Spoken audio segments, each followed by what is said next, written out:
তো হ্যালো বন্ধুরা, তো আজকে আমি বাংলায় ভিডিও বানাচ্ছি, তার একটা কারণ আছে, ঠিক আছে? কারণ একটু দরকারের জন্য তোমাদের কিছু জন, আর এই ভিডিওটা কিন্তু মজাক না, একদম সিরিয়াসলিভাবে বলছি, তো কেউ মজাক নেবে না। বলতেছিলাম যে দুর্গাপূজাতে যদি কারো মতলব দুর্গাপূজাতে 5 দিনের জন্য আমাদের এখানে লোকের দরকার আছে। যদি কেউ কাম করতে চায় তাহলে বলবে আমাকে কমেন্টের মধ্যে যে হ্যাঁ, আমরা 5 দিনের মধ্যে কাম করব।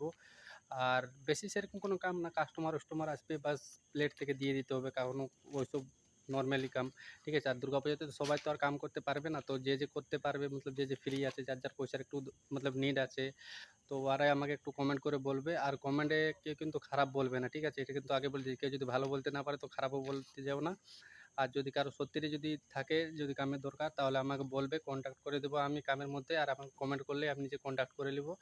আর তারপরে কালকে ভিডিও বানায় ডালবো, ঠিক আছে? তো আজকে এখন এই জন্য এত দূরেই, তো আমি এখন বাড়ি চলে এলাম, ঠিক আছে? তো গুড নাইট।